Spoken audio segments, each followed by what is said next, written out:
So I'm joined this week with a very special guest, Gary Ferguson. He has spent some time in the military. He had an authoritarian mother. He is from a small fishing village in Scotland, very scenic and beautiful. He has joined us today to discuss the combat journal and his tales and adventure to what brought him to write about it. You may, if you have watched the Netflix series, see a picture of him in the last breath. So without further ado, let's dive right in. So, Combat Journal, when I got this book, I initially dismissed it completely. I opened the book up and I'd just finished a hard training ride. I came in, I had an idea of what the book was going to be like, and I opened it up, opened the book, read a few pages and put it straight down. I heard about it from Daz Adam from Tartan Ice, the Wim Hof instructor. He says, you must get this journal, you must have a read at it. So I went straight on, ordered it, had a look. Journals are something that I've used very, very successfully for a number of years for keeping on track and keeping focused. And when I opened this, I initially completely dismissed it because it was very different to what I had seen before. So after getting a shower and getting changed and getting freshened up, I opened it back up and I had a bit more of a look, a bit more of a look round, and then the penny dropped. And what stood out to me about it is that there's people that will come and ask you for help, and they ask you for help because they're stuck. And sometimes if you're not stuck in the same way that they are, or you haven't been where, in that situation that they find themselves in, sometimes it's just as much about trying to figure out what they're experiencing, because you don't have that experience yourself, but you maybe have some commonality in terms of, well, can you help me because you seem to be doing okay. But probably where we should start here is, how did you come about to come and writing a book like this? This isn't your typical type of thing you would start out with. It's more hard work than a standard journal, and I think that's the thing when it comes to mental health. It shouldn't be easy. It shouldn't be. The thing is, you're guided towards asking yourself questions that you probably wouldn't ask yourself naturally if you had a blank journal. Even avid journalers, they think that they deal with. The best way to describe it is, we go. It's like Pokemon, right? We go around life collecting all these different types of trauma. And when you speak to people about trauma, they expect it's something catastrophic in their life, when actually it can be anything. It can be the loss of a family pet, it can be a breakup, it can be a promotion that you think you deserve and you never got it. And you go about life collecting these little bits of trauma. And some people believe that they maybe deal with them, others don't deal with them at all, and eventually they bubble up and boil over, and it's something simple like somebody cutting you up in the motorway or jumping in front of you in the queue in Asda or Tesco, and all of a sudden you just break down, and you give yourself a hard time about breaking down because you think, why am I breaking down over something quite simple? When actually it could be a breakup, it could be that job that you never thought, you didn't get, that you thought you deserved. And that was kind of the way it was with me, really. So I used to suffer from really bad anxiety to the point where it stopped me being who I wanted to be. And as I got older, I didn't really find it a problem, it was a protective measure for myself. And there was a reason why I believed that it was protecting me. But I started to see it then impacting other people, and it was mainly relationships. And there was this one particular girl that actually, she gave me a bit of post-relationship criticism or feedback. With some constructive criticism. A debrief. Yeah, exactly, a bit of a debrief, yeah. And ex-military, so I'm used to a debrief. Yeah. And she said to me, if you don't open up, or you don't allow yourself to open up, you'll just continue in that cycle, whether it's a negative cycle or not. And there was just something about the way that she said it and how she said it sort of struck home. It's not been the first time I've heard it, but it was almost the last time I'd heard it. And she was an avid journaler. So I thought, okay, I'm going to give this journal a little go. And I don't know if it's my ex-military experience, or my militant mind, or my militant mum. But I made sure that I couldn't just write in a blank journal without any format or without any structure.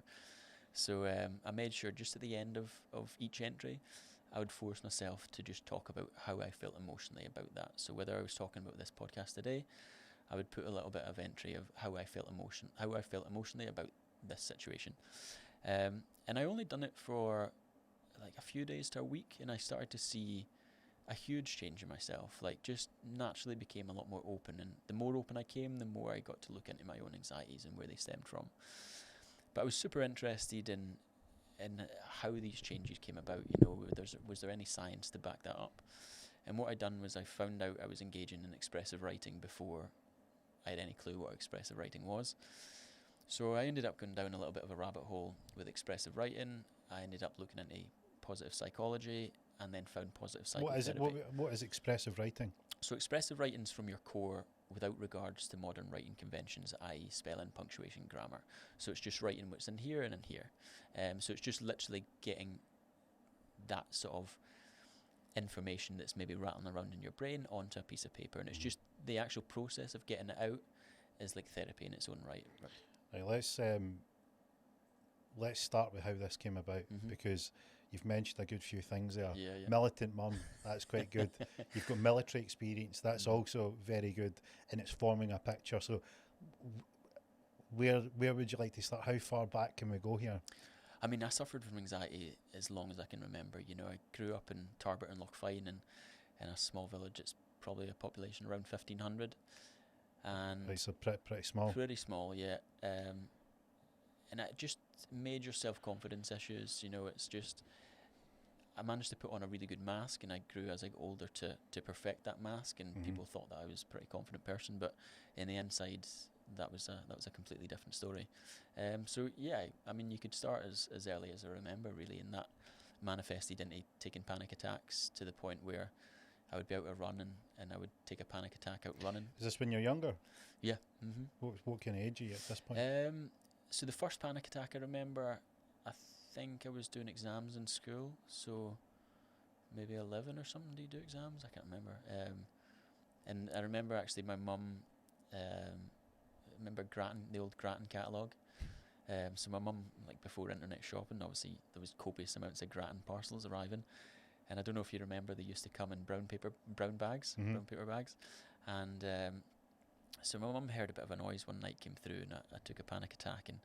And the first thing, obviously, as you're told, is breathe into a brown paper bag. Yeah. And this is something I actually only discovered recently when I started looking into my anxieties. But when I would feel stressed or anxious, it would first of all come in this wave of energy, this noise. And I genuinely thought I was going a bit crazy. You know, I'm hearing voices in my head, but it was more the noise and that rush of energy. And what I've sort of related it back to is that flow of air going around that brown paper bag, that vroom, vroom. And it's almost like as I'm breathing into that brown paper bag. Is this mimicked what you felt internally? That's how my anxieties used to come on. Right. And then I would start getting, the hairs would stand up in the back of my neck. I would get sweaty palms, and I would feel as if I just had to run away and escape. Right, so you're a young kid. You're in a place that has a low population. People perceive you, your perception, your facade is that you're confident. Yeah. But there's a bit of a disparity between what your outward image is and how you feel internally. Course, yeah.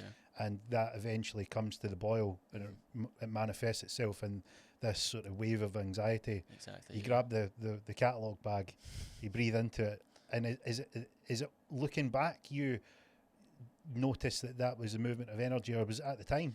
No, not at the time at all. You know, I just thought I was taking a panic attack. Right. And then as I went through life and took more and more panic attacks, and I would feel this wave of energy, like you say, initially I just thought I was a little bit crazy. And it wasn't until I started to become a lot more open and talk to people about anxiety and find out that other people had suffered a similar sort of feeling of an energy flow going through them.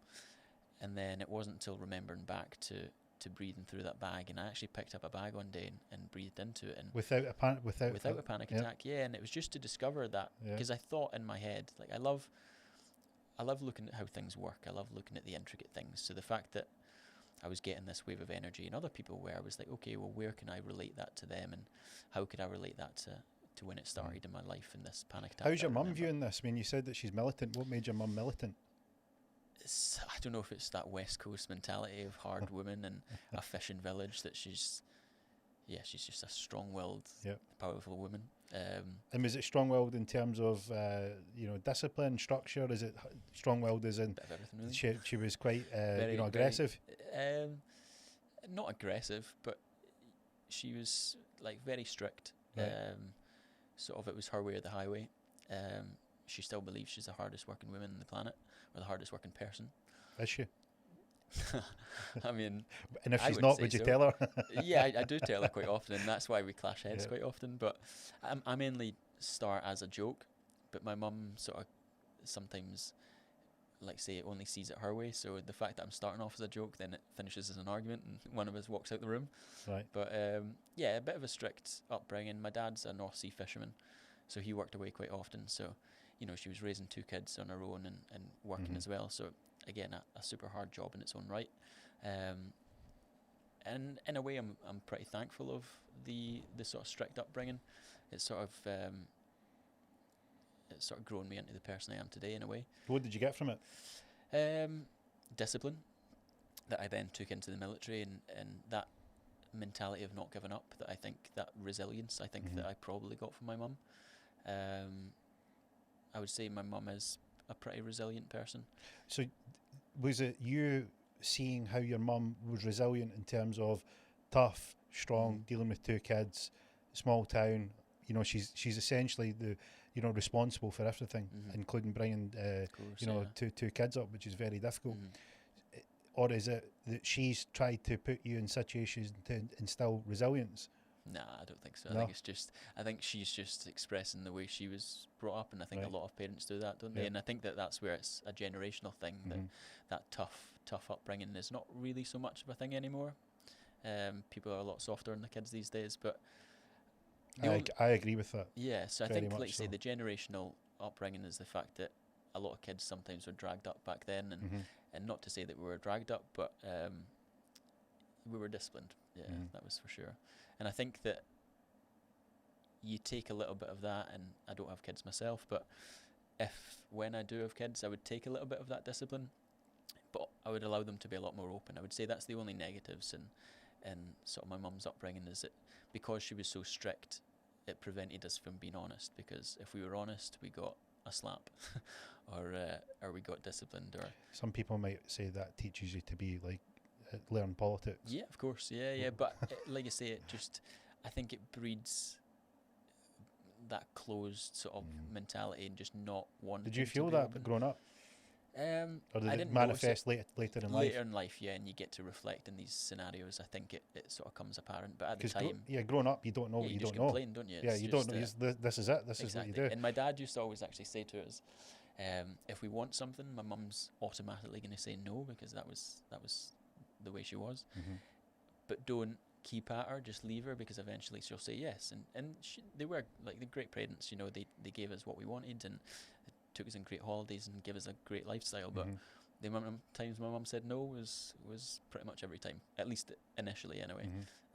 So I'm super thankful for that in a way. It's sort of, like you say, grown. And did you learn how to play that situation to your advantage?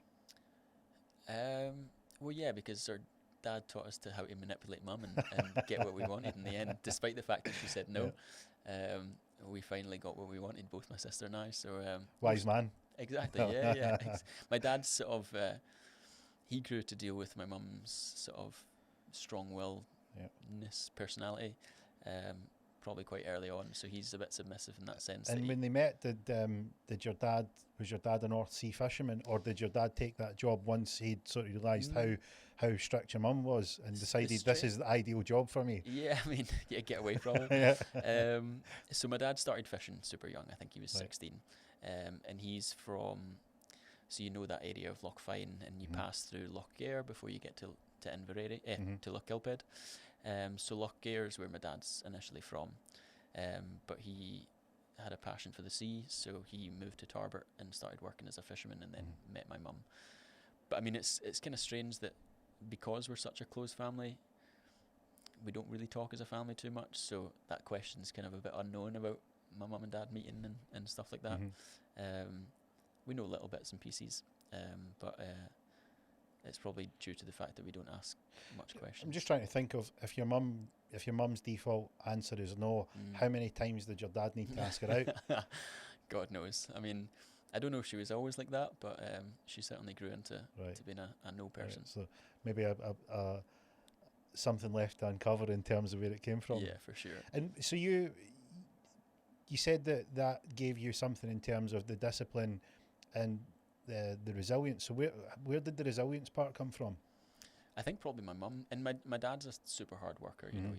he went to sea when he was 16 and continued working. He's still working offshore as a fisherman today. So I think a combination of my mum's mental resilience and my dad's hard work ethic. I think sort of I took a little bit of both and sort of took that in my own journey. I mean, it's quite good as a, as a kid that's maybe feeling at odds with the outward image and the inside sort of feeling about who you are. Yeah. You're at odds with yourself. You don't course. feel in harmony. Yeah. You've got this sort of everybody sees me as this, but really I'm Yeah. I'm a different way. And I think because of that as well, I became a super observant person Yeah. because I'm always worrying about Yeah. what somebody else was thinking. Mhm. So I'm always curious. I'm always looking at what's around me. Mhm. So that like not a lot of people in the world are that observant, but Mhm. I would say that's one of my strong points as well. It's interesting you mention that because when I'm thinking about a young kid, Mm. you've got that sense of dis-ease with this wave of anxiety that can go on, not really anywhere to express that, Yeah, and yeah. can't really. You want to hide it because it does Of two course. things. First of all, the family's not that Mhm. open, and you don't want any tough love because it's not really what you feel that you need. Yeah. But then you've also got the other side of it, which is you've got this image to protect because course. this is a facade that you want to keep Yeah, up. exactly. But you still had the wherewithal to observe that, mum's doing a good job, Mhm. right? She's a bit draconian in terms of her discipline. Yeah, a bit of a Um, Das Führer. yeah, she's Yeah. she's sitting there giving it, full on authoritarian. Mm. Dad's out doing a tough job, and you're able to piece them all together Yeah, whilst this internal conflict's going on Yeah. at a young age. Yeah. There's a lot, Mm. you're still trying to figure yourself out Yeah, at of that course. point. Exactly. So And I mean, I would say I was a sort of reasonably intelligent sort of child, young adult. But I didn't exercise that as a child. I was, when you have a mum that tells you no all the time, you kind of want to rebel a little bit more. mhm. And it's only now that I've become an adult that I started researching the positive psychology, positive psychotherapy, that I fell in love with psychology. And I realised I have such a passion for psychology and how the human brain works. And I don't know if it's, like say, it's because my brain was evolving and learning picking up these different things throughout my childhood, being very observant, that I sort of have a passion for watching people rather than me talking myself. I like to so I'm the quiet person that sits and thinks about what I have to say before I You're have the to say grey it. man. You're the grey man The grey paying man. attention. Yeah, Yeah. exactly. Yeah. So see, when you were you're going through school, you've had these panic attacks. What's the sort of next steps? How did you end up getting to the Navy? What happened between breathing into this bag, which you're thinking, how am I going to manage, to let me go and find the most authoritarian, draconian, disciplinarian? You sort of fell into Out with my exactly. mum. Yeah, you think I'll get away from my mum and I'll go into an environment that's exactly like what she is. Kind of thanks to my mum, really. So Tarbert and Lochfines got a great history with Navy divers. So I was a Navy diver in the Navy, and the Navy divers used to always come in, and they would moor up not too far from where I lived. So I would always go down and speak to them and see if they had some glow sticks to give me, so I could take for a wave about at the weekends or whatever. But I finished school, and I just didn't really know what to. I'm a firm believer in, 17, 18-year-old, and you're choosing what you want to do at university, and that's going to determine what your career is for the rest of your life. You're far too young for that, and that's the majority of the time why people do a course and never do a profession that actually relates to the course that they've done. So, I thought about that quite intensively, and I just had no idea what I wanted to further study. I loved math, but that was about it. I was pretty sporty, but I couldn't see myself studying sport. So I was kind of just left a little bit blank, really. And my mum sort of asked me if I ever thought about joining the military. There was a couple of Navy divers that's in the village, and a guy who I became quite friendly with, who was a few years older than me. He was a Navy diver at the time. So my mum says, well, why don't you go up and speak to him and see if it's something for you. So went up to his house, I sat and had a cup of tea, and I was a very quiet kid. I think I was about 15, 16 at the time, and I sat there very quietly and listened to what he had to say and had a cup of tea, and he showed me pictures on his laptop of jumping out of helicopters, blowing up bombs, and I thought, I was a massive lover of James Bond, and I thought, this is exactly what he's doing. Yeah, and a bit of this is exactly, yeah. So you'll pay me for this. Yeah, of course. Yeah, you don't need to tell me no more. I was saying, show me the line and I'll sign it. Did he get is this imagery from the recruitment officer's archive? It's actually all his own photos, and they were good photos as well. They spurred me on. But what did it feel like when you seen the pictures? I thought, this is what I'm meant to do. This is the path that I'm meant to go down. I'm a bit sporty. I love adventure, and this is what he was showing me was an adventure, and blowing up bombs around the UK and jumping out helicopters. Like, what more can you ask? I mean, that seems quite a strong thing to feel if your description of what you experience in terms of this outward image and the internal sort of struggle that you had with trying to line up your who you actually were with what your projection was. It's pretty strong to go. I mean, I'm into a bit of this. This is it's a big step. I think deep down, I wanted something that was going to take me away from the village. I always felt that I had greater potential than what that village was restraining within me. And whether that, like you say, I couldn't really see myself going to uni. I knew people from the village that went to uni, but they always ended up back in the village. So I didn't really see that as my path out. Whereas the military, I didn't really think about it before, but as soon as I started speaking to Alistair, it seemed like the right path, the adventure that I was willing to take on. So I went to the careers office in Glasgow, and again, the stubbornness comes from my mum as well. So the Navy diving course is quite a hard course, and a lot of people, a lot of people within the Navy, they have their own impression of what Navy divers are, and they don't really see us as part of the Navy. We're kind of our own little entity. We don't wear uniform, we wear tracksuits, and we're not based on ships. We're shore based, sitting on a bomb disposal team. So a lot of people have negative views on Navy divers because they don't really see us as part of the normal structure of the Navy. Other people think that we're more of the elite level of the forces, more towards like the Marines. We work heavily with the Marines.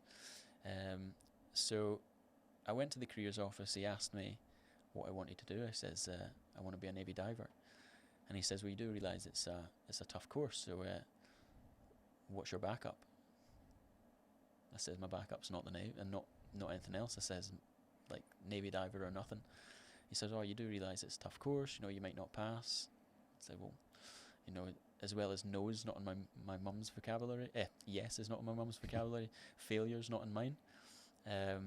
So I didn't really see it as something that was an option. That was what I was going to do, and it didn't matter.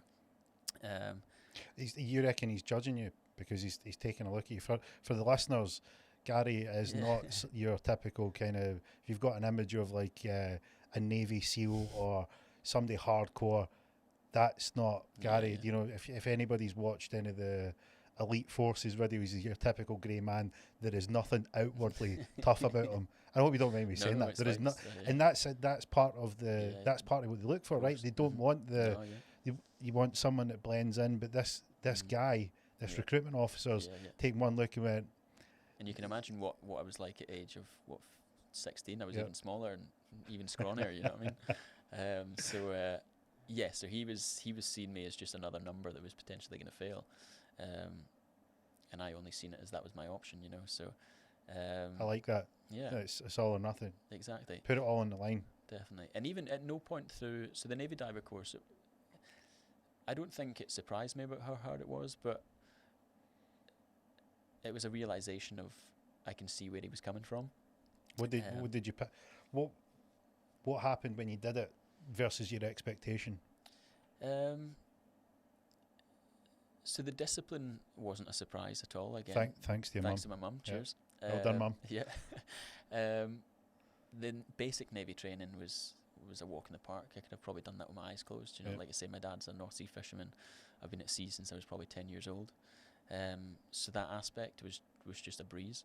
And then the Navy diving training was just full on in every way that you could imagine, fitness wise, somebody shouting down your neck. The way they often describe it is they see us all as onions, and they peel back the layers of the onion until you're left with a little bulb, and then they build up these layers back until you're the fighting frogman that they want you to be, and that's what they see in the Navy divers as. There's frogmen in the UK military, is that? Yeah, so your heard the frogmans, your frogman Navy in divers. the US.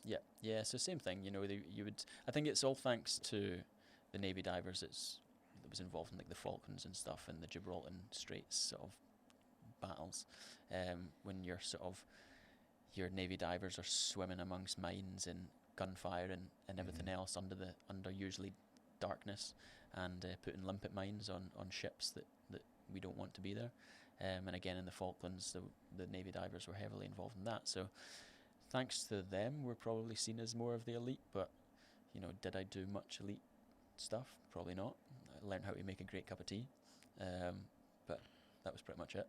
So when you were going through the military or the Navy divers course, so you've came to realise, hey, this is a stripped down build up exercise. Maybe you can see where this recruitment officers maybe got a point. Yeah.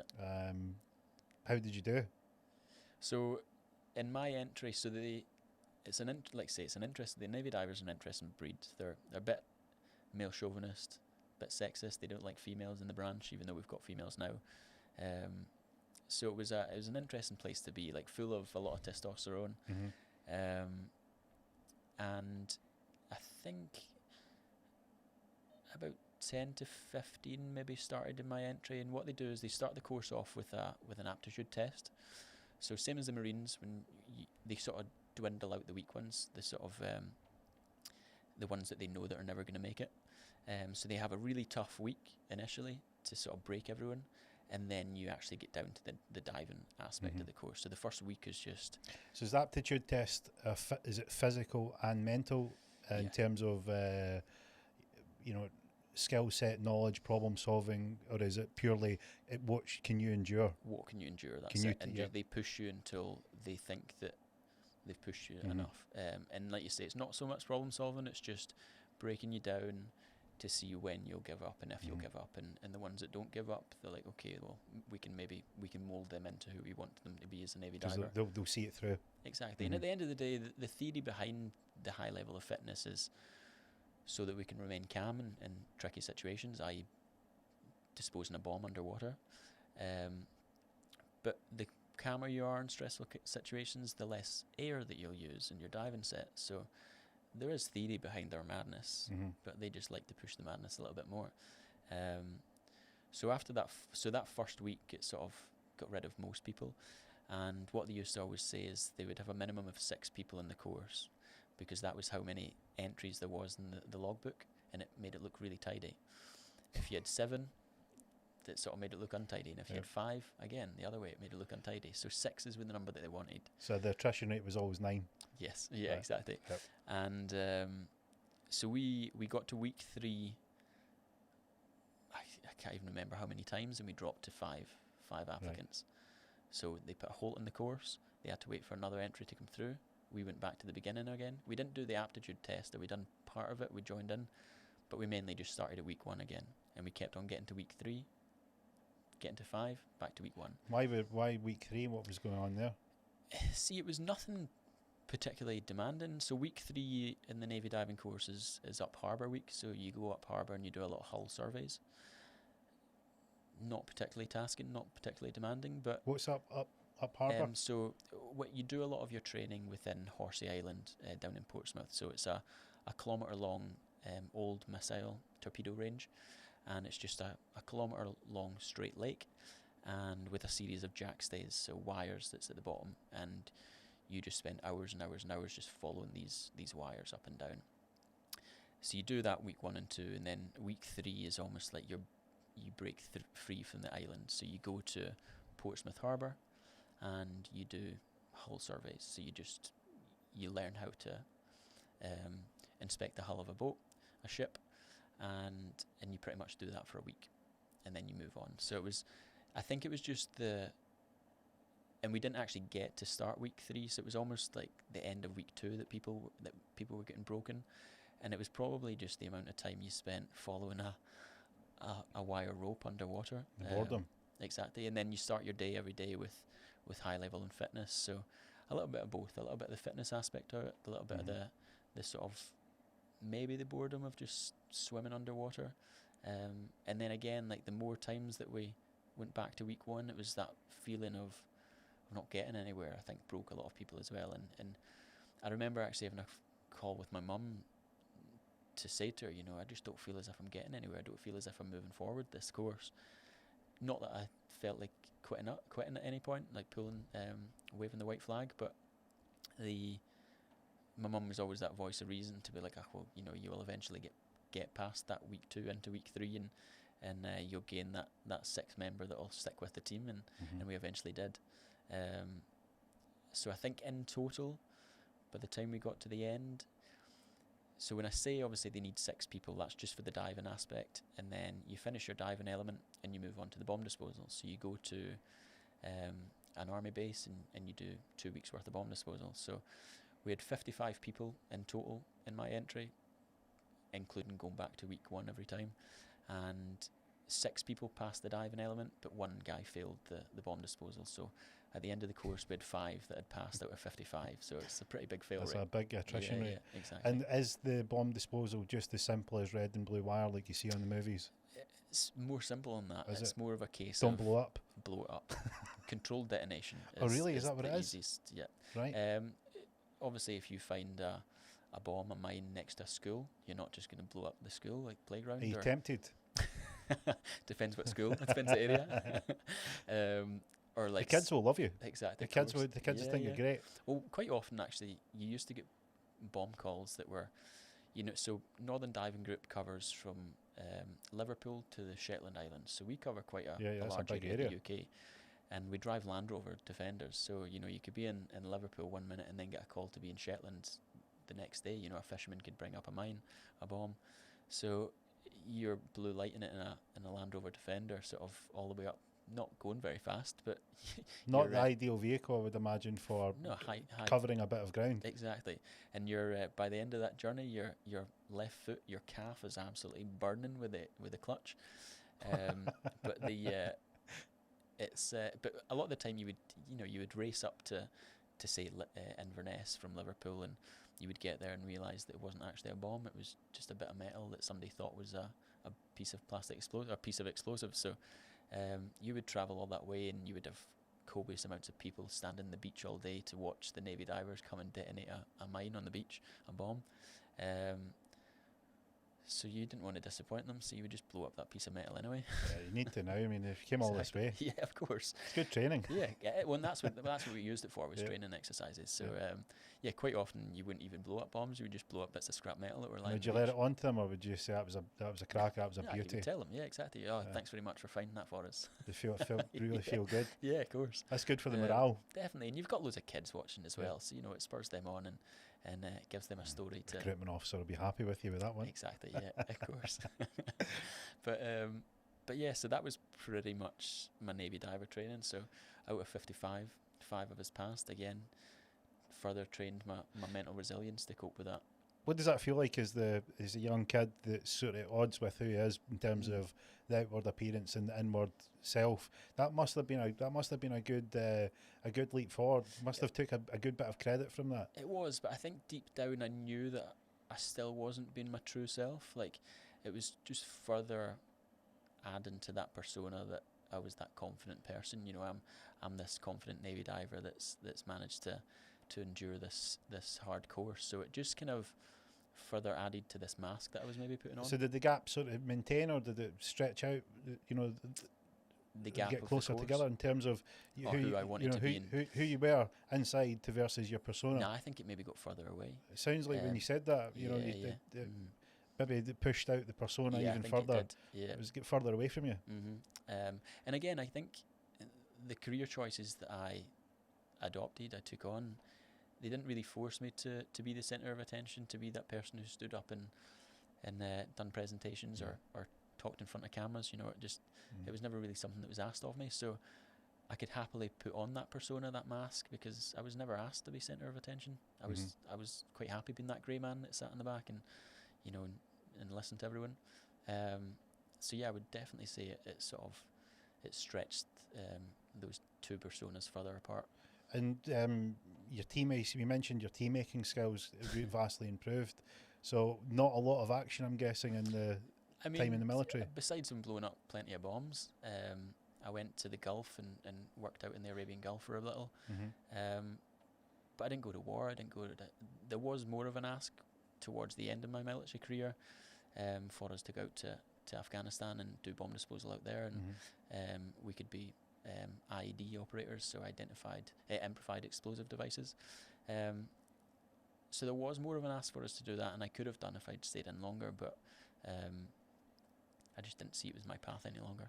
Right, I need to ask you, have you read Ant Middleton's book about him in the minefield? Yes. As a bomb disposal guy, what was your thoughts on that? To be honest, I can't really remember in depth about it, because I read actually both Foxy's book and Ant Middleton's more to learn about their resilience and how they dealt with and it's the one that, and actually Foxy's book I preferred more, and it was more the 1 meter square rule that stuck with me a little bit more. So I can't really remember that. So I remember that because I remember thinking, right, okay, as someone who's understood, I've got an interest in resilience, mindset, belief in yourself, visualizing outcomes, and even for me, the story in Ant Middleton's book was, right, mate, I don't know if this is a hold my beer moment, I'm going to show you how much I can visualize, or there's a little touch of delusion. And I'm still today, I'm not entirely sure, but he recounted a time where there was essentially a minefield that was out in a patch. He had to get across, and he says to the guys, look, the minesweeper's taking too long, so they were exposed to fire. They needed to get across the ground quickly, and he says, I'm not going to blow up, and just crossed it. I mean, from my experience, you certainly wouldn't do that. I mean, it was literally a case of crawling on the sand on your, like an army crawl, on your sort of hands and knees, and poking a little knife, like a metal detector as well. You would use obviously technology, but Ant didn't need that. No, he doesn't need that. Strong will. Yeah, but put a little knife in. Visualised it. He was just going right across. Yeah. I mean, you can make up your own mind on that, I guess. The jury's still out. Yeah, the jury's still out. It's like in, do you remember the film Hurt Locker? Yep. And they found, and parts of that story, can relate to how bomb disposal experts were treated in Afghanistan and Iraq, is they would put a mine or bomb out in the open, so that would get called into us. We would go identify that, but you would have an ID sitting next to it that was undercover, and that's the one that would hurt you. So in this particular scene, I don't know if you remember that he found this I think it was a shell that was sitting out in the open, and he followed the wire and found out that it was all linked. So he grabbed the center and pulled them all out and pulled all the mines together, or all the shells together. I mean, you certainly wouldn't do that either, but it makes for a good movie, right? I know that's the thing. Is I wonder how much of it's bravado for a bit of the atmosphere and to get people in the zone. I don't know in terms of reality. It's like visualizing your outcome is a strong tool to use. You've got to have it where you want to go. You need to have a clear picture in your mind. I'm not really sure I would draw that conclusion of crossing a minefield. No, I mean, maybe it works, but it's not something. I don't think I'm up to that level yet. Yeah, no, definitely not. But even people's persona of the IED operator suit, that big padded suit and helmet, people think that is that going to do anything? Really? No, all that's designed to do is keep all your body parts together when you blow up. That's all it's designed nice to do. You need that. Yeah, of course, to identify you rather than picking you up from here, there, and everywhere. But I mean, that's not going to save your life. It's not like you say. It's just designed to keep your body parts together. Yeah. Well, it's convenient. It's convenient. That's good. Yeah. That's nice. We've got his suit here. It's in there somewhere. Yeah, but the amount of people that think that little suit's going to protect you from a blast is, well, you think again. Yeah. It's like when you get the R&D department. I mean, when I look at these things, and I was fascinated at school with the science, particular penchant for chemistry. So I had a deep fascination into how things go together and understanding sort of component parts, and you just want to figure out how things work. And you look at something and it's like, I'm not really sure that's going to do what you think that's going to do. I don't think that's going to work. And you said, if it was the R&D department, I'd be saying to them, well, you guys give that a try. If you want to trial it out, I'll watch. Yeah, of course, exactly. I wouldn't be jumping head on into see if your sums are correct. Yeah. But well, luckily, like you say, we just used to. The only sums that we would maybe get wrong is if we thought a mine, a bomb was needing more explosive than it was, and it ended up giving us a bit of a shock. That I remember we actually one particular incident actually was over in the Isle of Islay, and this British Mark 17 British buoyant mine washed up on the beach, and so we went over. We got called by the farmer. We went over, and it was I can show you some pictures actually after, but it was an old rusty Mark 17 British buoyant mine. Even the outer shell was pretty much all rusted off, but the explosive element of it was perfect. The fuse was all excellent. Everything would have definitely blown up. But the reason why it's not detonated since World War One, World War Two, is because part of that explosive train is went wrong. It's either sort of corroded, and the thing with I don't know if you know much about explosive, but high explosive is low sensitivity. So you've maybe seen in some movies when you get plastic explosive and you roll it into a ball and you can play football with it, is because that high explosive is low sensitivity, and low explosive is high sensitivity. So to detonate that high explosive, you need a low explosive, so i.e. a detonator, which is high sensitivity. So when we're working with detonators, if I was to pass it to you, we have a thing that we say, I have the det. So it's to acknowledge that you're holding the detonator, in case, like, some people have, your mouth's an extra, like, you use your mouth for everything, right? You put a screw in your mouth. Like, one guy put a detonator in his mouth because he wanted to work with something else. Well, half his face was gone about a couple of minutes after. But it's the same as everything else. So you have to acknowledge that you've got that det, so that you're very conscious, because it is super high sensitivity. So the reason that so the detonator is low explosive, which is highly sensitive. Yep, so not something you want to put in your mouth. Not something you want to put in your mouth, exactly. So the reason why that British buoyant mine didn't explode is because potentially the low explosive, high sensitivity part of it is maybe corroded, or it's failed in some particular way. So what we do is we just eliminate that part. We put plastic explosive on it, go to a safe area, press a button, and it explodes. So we got as far as we thought was far enough away. Up on a hill, we had the local farmer there, we had the local police officer there. The local police officer brought his child, which was this young kid, I can't, like, maybe 4 or 5. And then all of us, and we're standing on this mountaintop looking down at this Mark 17 British buoyant mine, and detonated it, and we had rocks flying over our head like missiles, and the police officers draped themselves over his kid to protect him, and yeah, you could just hear them like bullets like flying over your head. So that was interesting. So sometimes you get it wrong, and that's all to do with the math. But it made for a funny story and a good video at the end of the day as well. So I hope they didn't realise your error in your ways. They thought it was meant to be like that. Yeah, and everyone's like that. I think the farmer was just concerned a few rocks were maybe hitting his cows and killing his cows, but I think no cows were harmed in that. It was probably better than having them down in the field. Yeah, exactly. But it was definitely a fun time for me. So the police officer, and the farmer, the police officer was pretty happy. Great story for his kid. Did the farmer lose any cows? I don't think he did. No cows were harmed. Typical farmer, just looking to make sure if anything happens, he can come and claim a few quid off sue the military. Yeah. killed his cows. But like I say, it was a good part of my life. It was fun, but it was mainly the promotion element of it was sort of rather slow, especially when you're based up in Faslane as well in Scotland. You kind of get a little bit forgotten about, because all the promotional courses are held down south. So you quite often see guys that was behind in your entry. They were much later in their courses, but they were getting promoted before you, and it's a bit demoralising, really. So they're in the right place at the right time. Right place, right time, exactly. And being in Faslane, you were never at the right place in the right time, or you were at the wrong place. But I used it from what it was, and actually, I kind of always foreseen myself potentially moving to the offshore oil and gas scene.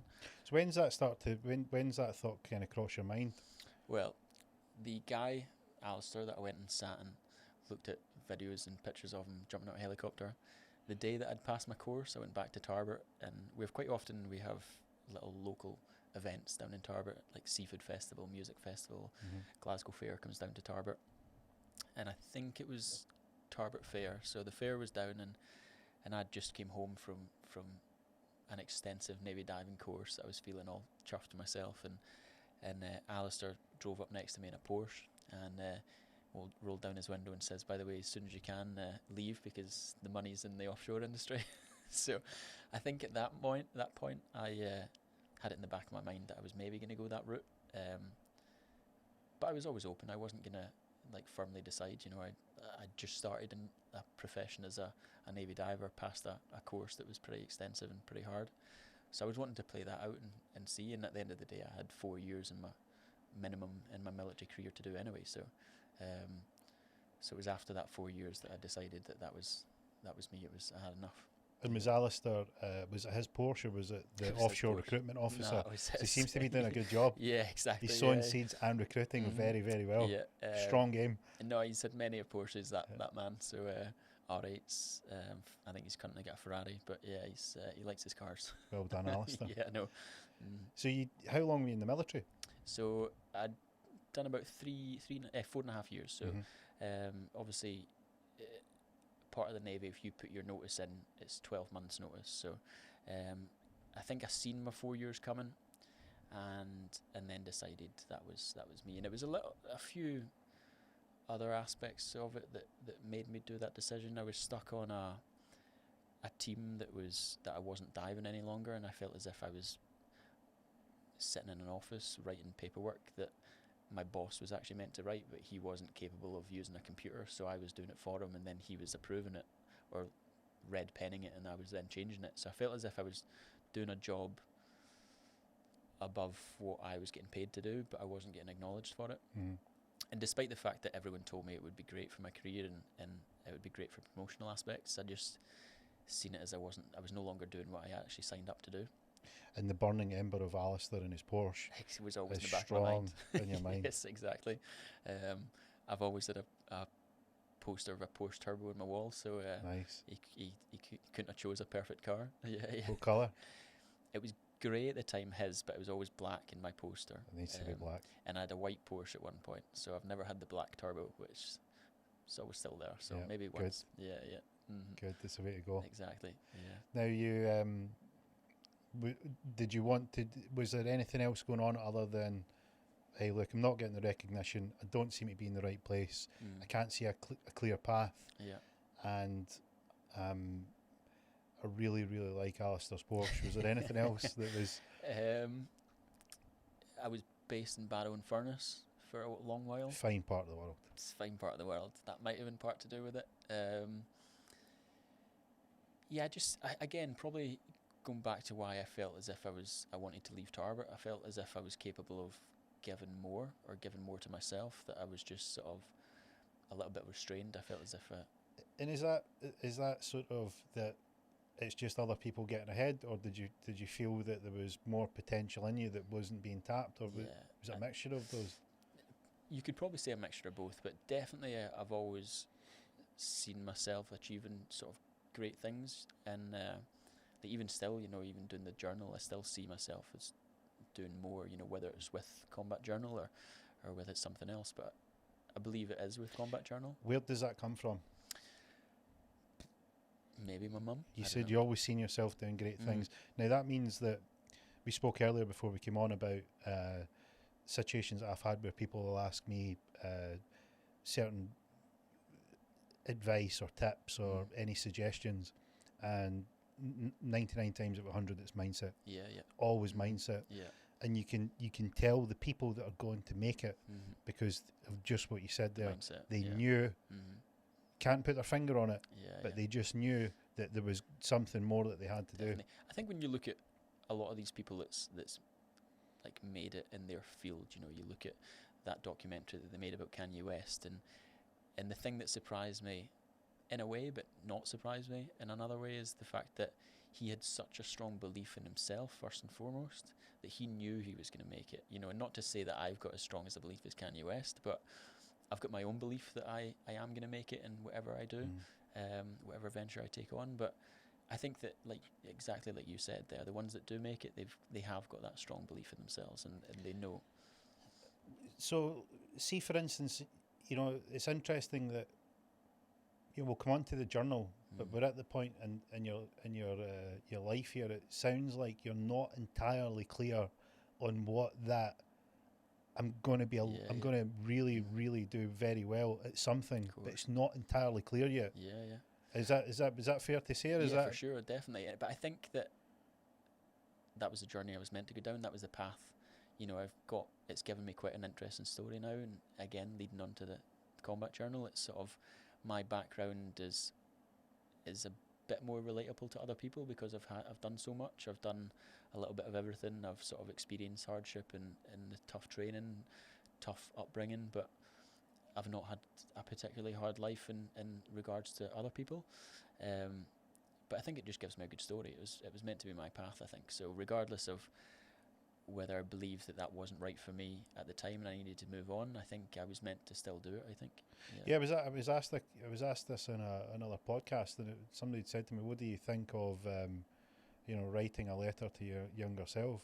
And I said, I don't buy into it at all. Yeah. You know, I don't know if it's giving people I don't know what they achieve from it. Maybe I miss what the point is, but just to what you explained about your experience there, is that the things that didn't go the way you wanted them to, or the experiences where you got a bad decision or something didn't go your way, or you made a bad decision, you ended up in the wrong place. They're the things that make you. Definitely, Anybody can do great when it's going well. Of course. Can you hang tough when it's going against you? Can you have the wherewithal to see, hey, look, I took the wrong turn there, be humble enough to admit it, and then go and figure out how to do it? Because a lot of people, pride and ego, shut them down. Shut them down. And you usually need a little bit of hardship to sort of strengthen you up and create that resilience, because, you know, if you're, and that's leading back to what we said about sort of maybe that softer approach with kids now is maybe can have a detrimental effect, because they're not used to a little bit of tough love, and you know, they're always told yes rather than sort of, my mum was always the no. So I think I'm super thankful for the mistakes that I've made, but also the journeys that I've made along with it. The people that I've met along the way, that I've learned from everyone. You know, I love to travel because I learn from different cultures. I learn from the people I meet along the way, and it grows me further as a person. Yeah. And so, when did you start to form the idea of? When did you start to hone in on your direction of where you were going to head to?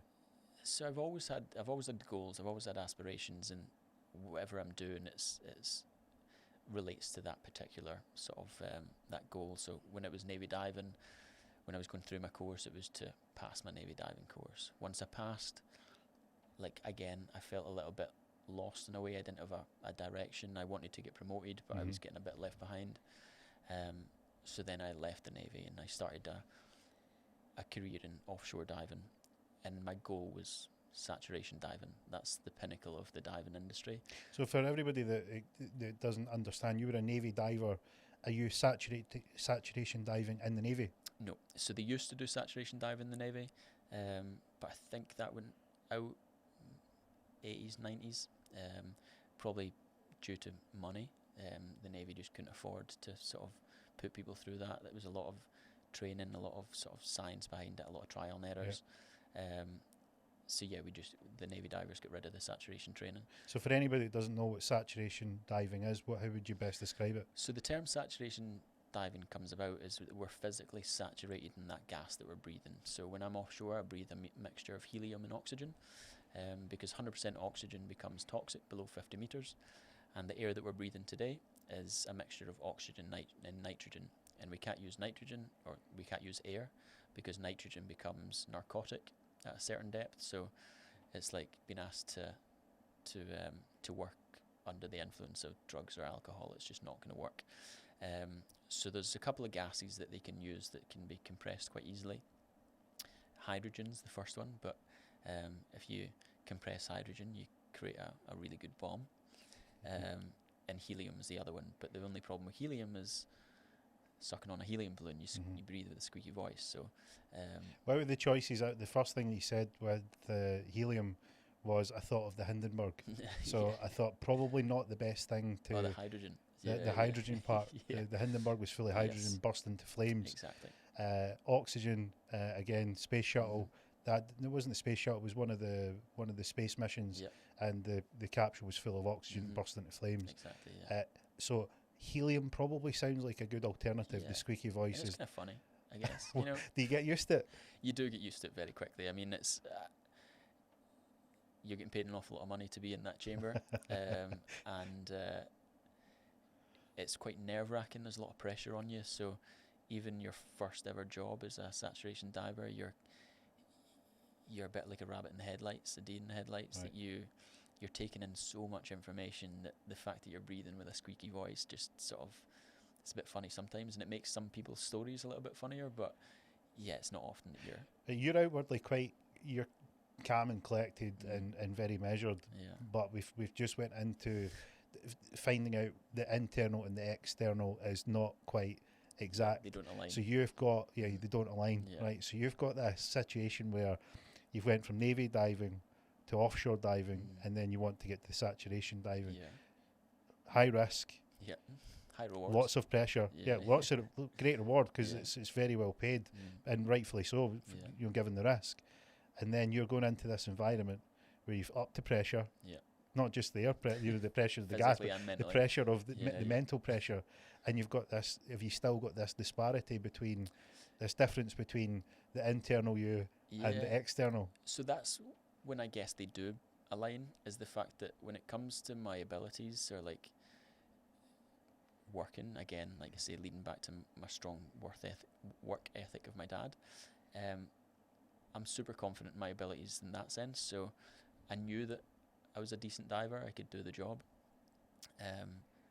So I am quite confident in that sense that, when it comes to things that I know, I'm pretty confident in it. It's more the social aspect of my confidence that sort of dwindles away, and it wasn't really, it was non-existent really. So yeah, to answer that question, I think that I was super confident that I would be able to do the job, and I would do it pretty well. So did you feel that you had, it sounds like, I don't know if it felt like this to you, but it sounds like you had an ongoing perpetual imposter syndrome that varied in degree.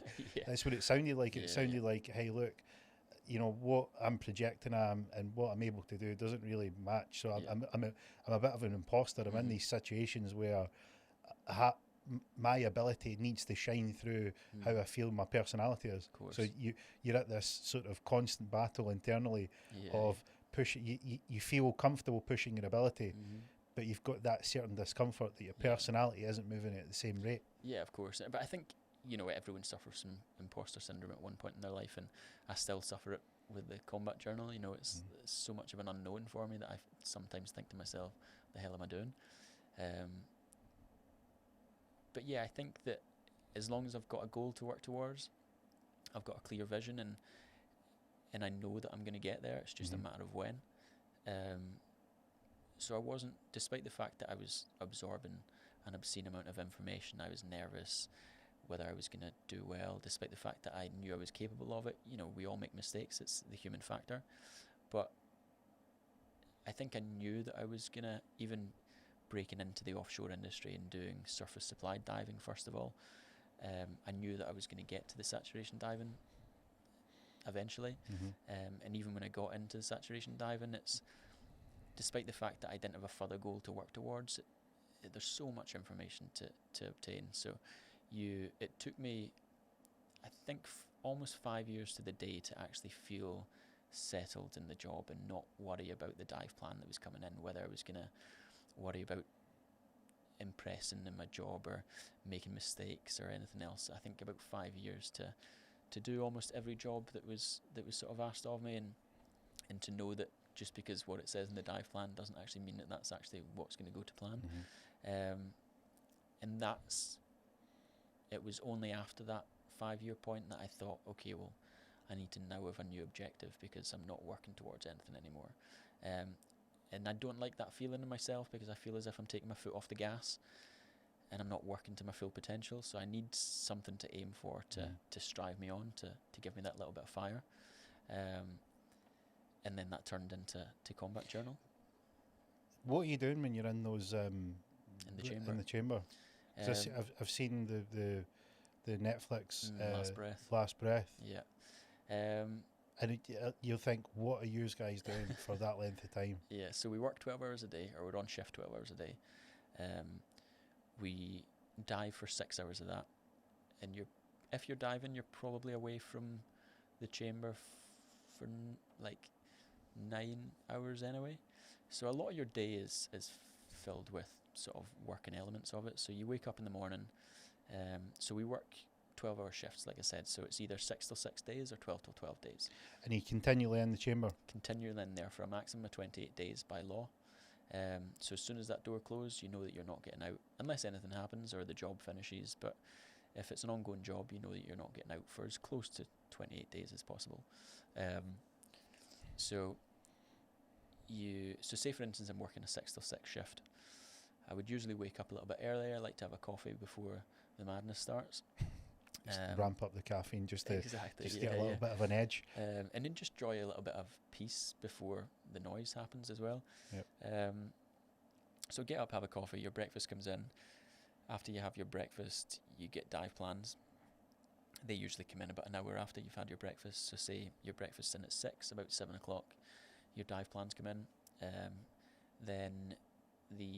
So there's 3 people in each team, 2 divers at any one particular time, and 1 bellman. So the bellman stays in what's called the transfer bell, which is your express elevator that takes you to the seabed. So the bellman looks after your gas, your hot water, your electrics, and he's also maintaining your umbilical. So we're always attached to the ship via an umbilical, and that umbilical again has our hot water, our communications, pretty much our lifeline really. And if you've watched The Last Breath, that's what actually snaps for Chris. Mm-hmm. And Duncan, who's in the bell, is the bellman. So that again is a mental test, because you're in there for 6 hours with nothing other than your thoughts and your own self. So is Duncan so emotional because he feels a sense of responsibility, or is he just emotional as a guy? He's just an emotional guy anyway. He's just he's a beautiful, beautiful person, and it's just he's hard work at some points, but I guess he's a clean freak, and he's got many OCDs, a bit like myself, but he's also a lovely, lovely guy. So he's just an emotional guy. So you've worked with these guys that were in the last breath. Yeah. So I've worked with them for the best part of 10 years. Yeah. Brilliant. Mm-hmm. Did you get a mention in the movie?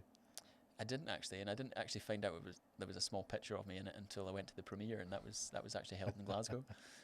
Nice surprise. Exactly, it was a nice surprise. So, but no, I didn't get a mention. Well, maybe for the next one. Maybe for not that we're looking for another, like a sequel. I think one's enough. One's certainly enough. It was certainly entertaining for us as viewers, but as guys that are in the saturation tank, exactly, I'm not really sure you're wanting a sequel to be played out. Nah, not at all. But that's the thing with that profession. You know, when things go wrong, they tend to go wrong quite drastically, quite badly. So, not to say that it would be the last incident in the North Sea or in the saturation diving world, but it certainly wasn't the first for sure. But yeah, I think after that 5-year point, and I felt as if I was taking my foot off the gas, I needed a new objective. So I thought if I was staying in the industry, I might want to look at becoming a supervisor. But if I see my sights sort of beyond the industry, it was going to be potentially having my own business, and that's sort of kind of how I started to get about with Combat Journal. And any funny stories about saturation diving before we get onto this journal? Anything you care to mention? They're allowed to mention. Yeah, probably not so much PC. We don't mind that. We don't mind it, yeah, but I mean, there's always stories to be told in the chamber, and it's mainly listening to guys. And actually, it's funny listening to people argue with their wives with a squeaky voice and get annoyed with it. That's quite funny.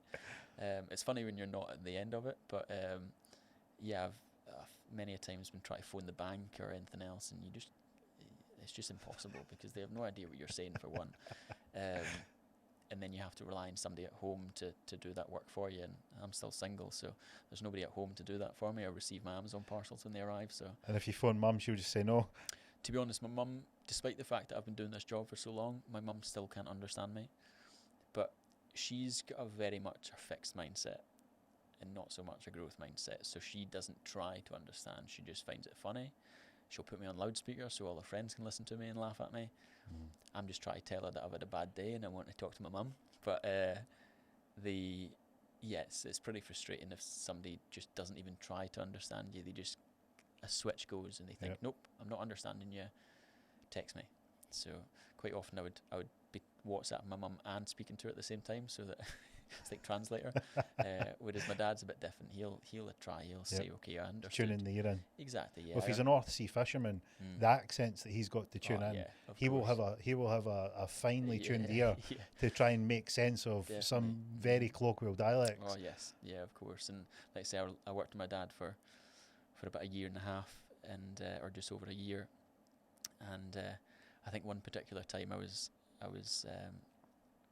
making some nets with this old guy in just outside of Macduff in the northeast, and my dad had to go and do something else, so he left me with this old boy making the nets, and I had no idea what he was saying. The only thing that I understood was he was talking about his son, and whenever he laughed, I laughed, and that was it. Like, what he was saying in between, no idea. So yeah, my dad's definitely attuned to different voices or accents or even a squeaky voice. Yeah.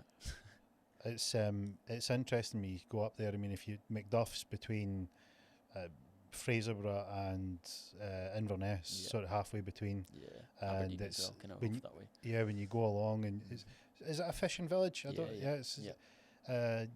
go along, and I remember the first time I was up there, there was a couple that I'd met, and the lady was from Glasgow, and the husband was local, and it was the first interaction I'd had with Doric, which is a colloquial dialect up in Aberdeenshire, and the guy, I'd sort of mustered that the guy was asking me if I wanted a cup of tea. I says, yeah, sure, and I was polite and courteous and things like that. And so I'm left with the wife who's from Glasgow. I said to her, I says, look, I hope you don't mind me saying it, I don't actually speak Gaelic. I don't know what your husband's saying. It was so broad. Yeah. And after you spend a few weeks, you go, right, okay, I can hear what you're saying. You're nodding, you're going along with it. But if it can sound completely alien. You're only picking up like every fourth or fifth word. Exactly, and I remember thinking, I've watched BBC Alba. I remember this. That's every fourth or fifth word. They drop a familiar one in. You go, like right, okay.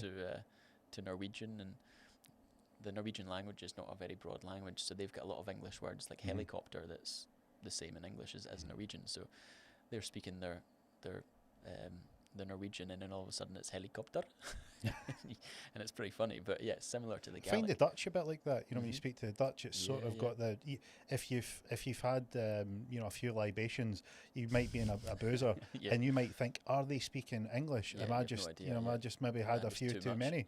It can be close. Of course. Yeah. So when I looked at the combat journal, the first thing I thought is I recognised a lot of good things that I'd picked up from books, and I thought somebody's read a lot of these books. And I thought, who would have the time to read these books? And then when you told me you were a saturation diver, I was like, And that's actually the only time that I do read.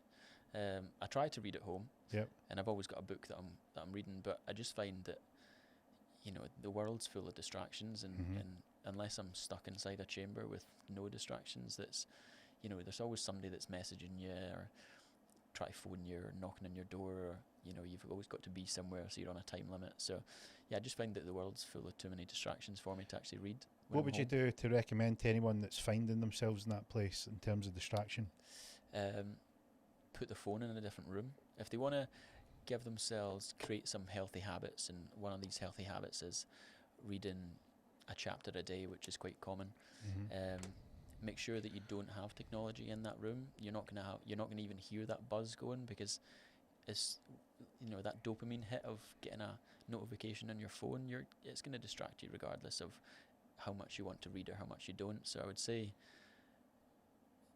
make it as quiet as possible, and remove as many distractions as possible, and create that habit.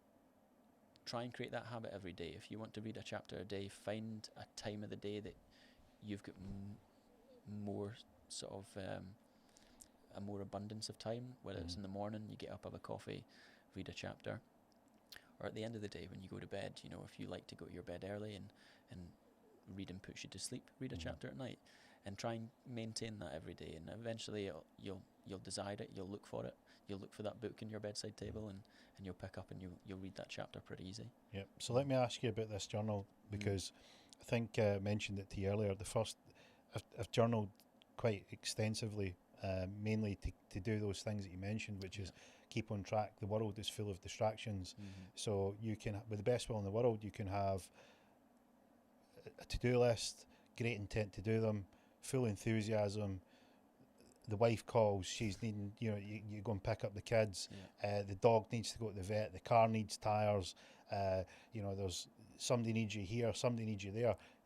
You've got all the enthusiasm in the world, but you're getting pulled apart, and that's without even looking at somebody's screen time on their phone. Exactly. You see people that go out there, and I've recognised it myself. I'm not preaching for any great height, but I remember when I tried to learn something new after having a smartphone for a number of years. I thought, oh, there's something wrong here. Of course, yeah. My attention span is gone, and you almost had to relearn the focus and concentration. Definitely. And you had to remove it, because I was picking up my phone for no reason. Why am I picking this up? And you needed that something to draw your attention to it, where you went, hey, wait now. And that's actually one of the hurdles I've came across with producing a journal, is that a lot of people still want to have it as technology, and they say to me, oh, great, is it an app, or can I download it? And I'm like, well, yes, I could put it as an app or a downloadable, but you're defeating the purpose. And the problem is that we're so surrounded and attuned to technology, and I can't remember who it was that said it, but she said that, the problem with technology, or one of the main problems with technology, is that it continuously tries to put words in your mouth before you've even thought of those words. Predictive text, for one. And regardless of your ability to disable those functions, we're just so used to it that you're never going to be, like you say, expressive writing, or writing from your true core, knowing that it's on a piece of technology, because we're just so used to highlighting, deleting, and editing. Now you can even edit your text messages on WhatsApp, so that you make a mistake, that you can rectify that mistake. Can you? Yeah. Yeah, but it comes up and it notifies them that it's been edited. I've seen that. I never knew what that meant. Yeah, so you can actually go in, you can edit the text, or if you say something that you're maybe drunk the night before and you sent a text at night and you want to take it back. Is that from experience? Yeah, it might be. Yeah, many of times. You can clearly tell I don't give a hoot. Exactly. It's done and that's it. Yeah. It's nice. It's nice that you've got I could be throwing abuse at someone. Well, true. And again, I wouldn't mind. Yeah. So it's good that you've got an element of being able to rectify that. Yes, which I've yet to gain. Rather than accountability that we're so bad for. Yeah, and that's the thing, is like getting back to the situation with the app, is I think people have a bit of hubris. Because let me understand this.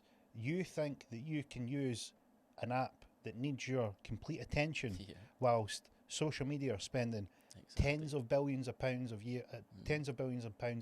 per year on research and development to take your attention to that app. Exactly. And you think that you're going to be able to disconnect from that. Yeah. And social psychology, isn't it? They've got it nailed. They've got people that are studying how to get your attention. Well, it's like the CIA and everyone, they work on it, don't they? So,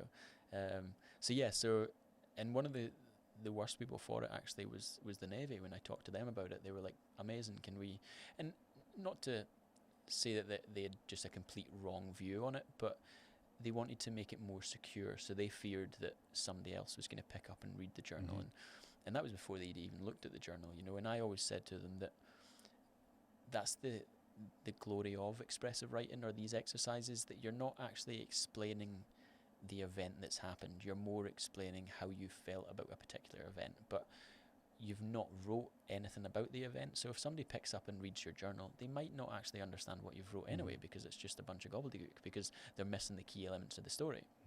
So I didn't see that as a problem anyway, for one. And then for two, if we keep on walking on eggshells around the stigma of mental health and fearing people talking openly about their thoughts and feelings, then that stigma is constantly going to be there, And I take my journal everywhere with me, and it's my own personal one. And if somebody wants to view my journal and see what I've done, I just give it to them, and they say, oh, I don't want to read what you've written. I say, bar at it, It helps me, it grows me, and at the end of the day, what's so wrong about what I've wrote on a piece of paper? So, before we dig into this, let me ask you, this seems to be, from what the sense that I get from reading through this, is it's not just a purely commercial concept. No. There is, I may be picking this up the wrong way from the way I've read it, but generally you tend to read between the lines. You're reading, you're getting a feel for what someone is doing. It doesn't seem that this is motivated by, hey, let's get some sales because I think this is a good idea. Yeah, I mean, especially the way sales have been going, it's like in the stress levels. Yeah, I wouldn't be going down that route if I did think that was the case. It was mainly off the back of how much I seen myself grow through journaling, through using these exercises, through continuing to use that journal.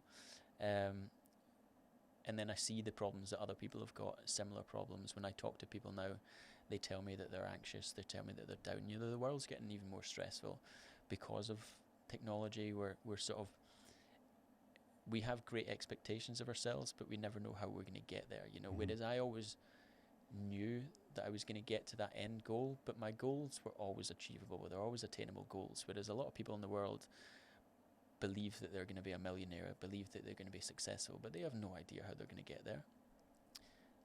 And they put themselves down because they're maybe not going to get there, or they get themselves depressed because they're looking at somebody else's life that's further achieving that sort of their own success, and I think that we just put so much pressure on ourselves these days that we forget to look inside, and we forget to sort of answer these questions that are sort of burning inside of us. So yeah, ultimately it is to help one person that I think I've done my job right. Well, I'll give you my thoughts on this, because I read through this journal and it landed at the very right spot in time, in terms of there wouldn't have been a better time that I would have got what this journal was about.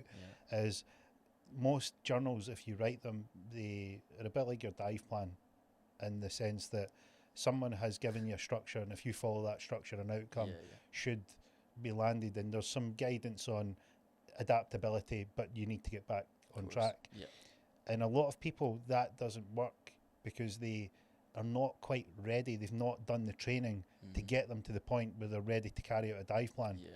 And this book is like a training plan where, hey, you're really out of whack. You feel really off, that the traditional stuff isn't going to work for you because you're so far off the mark. Let's go and gather you up and show you how to do it's almost like holding your hand and walking you through it, kind of. And that's what I wanted to. That's what I wanted to do. I was so foreign to the journaling aspects. I understood that there was other people that were in that similar position.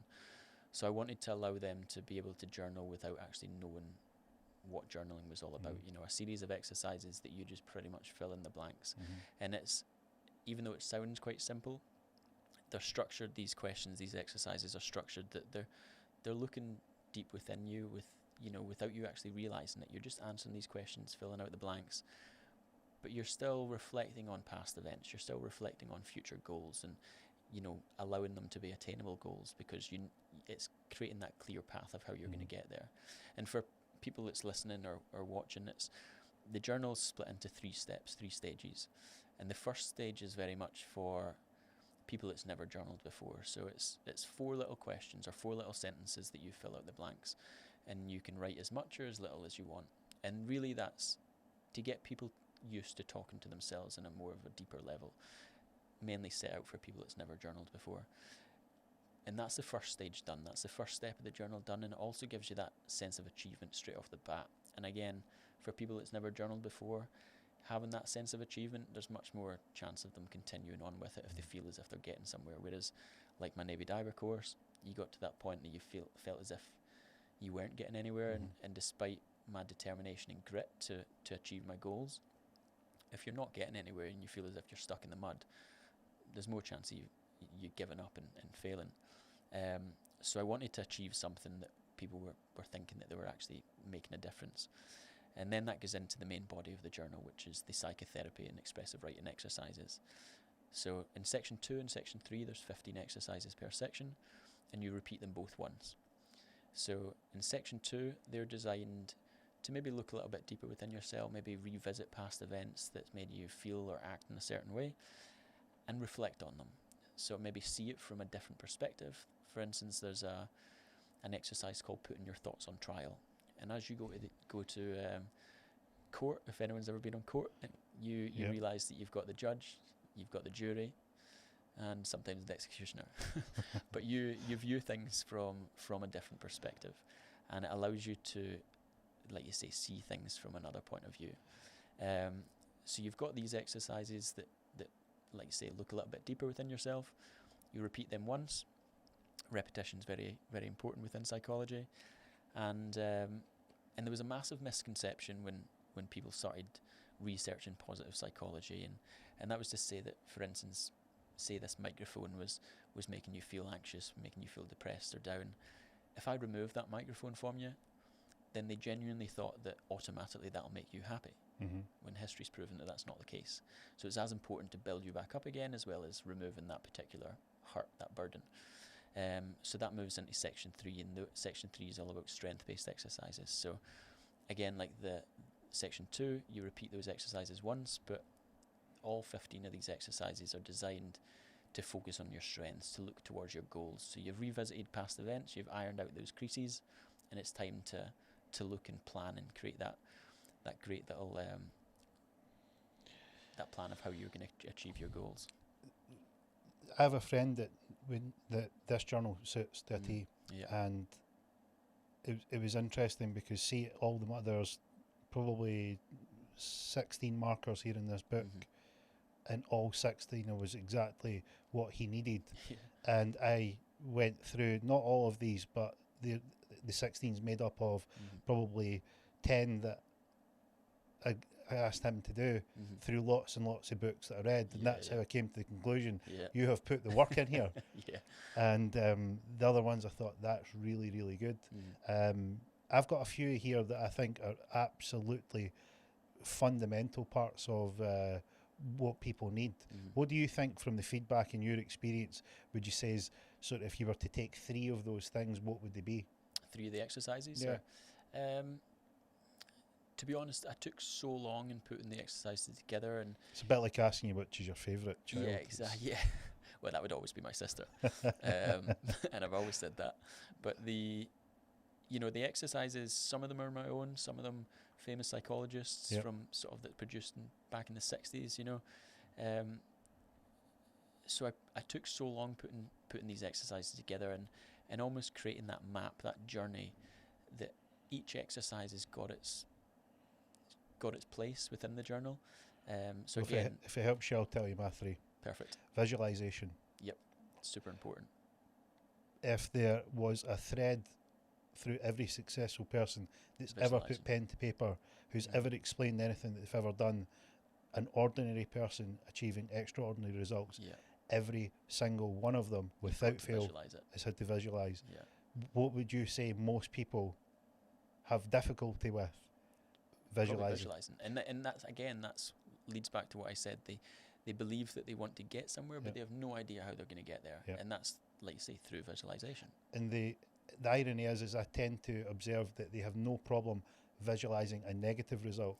They only have a limitation on visualizing a positive result. Second one, the answers you get depend on the questions you ask. Of course. The power of that one sentence. Is, and that's really the fundamental of the journal. That's asking you the questions that you're never going to ask yourself, because sometimes they're a bit too deep. You don't want to ask yourself those questions because you're scared of the answers. Well, when I was looking through the exercises, it was either examining the things that you've thought about or going over thoughts that you've had in the past, and then what you're thinking about in terms of your future, and guiding you to get to the point where, hey, look, the power of your questions will dictate your outcome. I just found that one sentence, I thought you couldn't have picked a better sentence to sum it up. And the one that I think is a powerhouse and very, very, very underrated. Spending time in nature. Number 1. And it's so undervalued as well, that how much you can get out of spending time in nature. And part of me wanted to take it a little bit further sometimes, and in the exercise, put the fact that you can take your socks and shoes off and feel the grass beneath your feet, or walk into a little stream and feel that cold stream flowing through your feet. but I felt, maybe some people look at that as a bit too sort of hairy-fairy and a bit too hippie. So it's just the fact of getting people out in nature, getting them to smell fresh air, to sort of reflect on, their immediate self, it can do massive wonders. Yeah. And even going back to the visualization exercise, I liked that so much. I put it twice, but in both section 2 and section 3, but just from a different viewpoint and a different question. But yeah, there are 3 good exercises that you chose. Like you say, the more exercises that you mention, the bigger my smile will get in my face, because it sort of highlights to me why I chose that. So is there any ones that do you think that there's any ones that I should reconsider? Because they were the 3 that really jumped out at me, because I've got 16. So it's not like we're short of any ones that are in there. I took the time to go and get a post-it note, cut it in and put it in the book, because I thought that is strong. And I can see when you go through, it's a bit like your dive plan. You would read through your full plan before you then go and attempt to just do it step by step, or even visualize it. Exactly. So I'm going to have a read through this, and it became obvious that we're tying it together. We're essentially joining all the parts together, like so that you get an outcome. It's your journey, and that's what I've tried to create, is that journey for somebody to. And my slogan's unlock your natural best, and that's what I'm ultimately trying to do, is give people that power to perform at their best and achieve their goals at the best of their abilities. And I think that even when you look at some of the exercises, when I'm filling them out, I sometimes forget about certain exercises. It's like, say, 5 years producing a journal, you're gonna forget some things. Is this 5 years of work? 5 years of work. Right, tell me about this one. This one I really liked. This put a smile on my face. I just felt good, like a kid. Think like a kid. Yeah. So that regroup exercise, that came about as a lot of journals have got a check-in tool. Right. So that regroup section is more down to the fact that you touched on it a little bit previous. So a lot of our life, we're either dwelling on past events, worrying about what we've done in the past, or we're too busy working towards a future or looking towards a future. It's very rare that we appreciate the present moment. And again, even with the journal, you're still either focusing on past events to sort of iron out these past traumas, or you're working towards these future goals. So I wanted to allow people to check in with themselves and spend a bit of time thinking about the present, and that's solely about that regroup exercise. And that's why so to make it a little bit less like homework, after every 2 exercises you'll either have a creativity section or the regroup section, which is i.e. your check-in tool. That was the WTF moment when I went through the. What is this? Yeah. The just creativity. Just creativity, and it was so out of left field. Yeah. To such an extent, I thought, wonder why you'd put that in.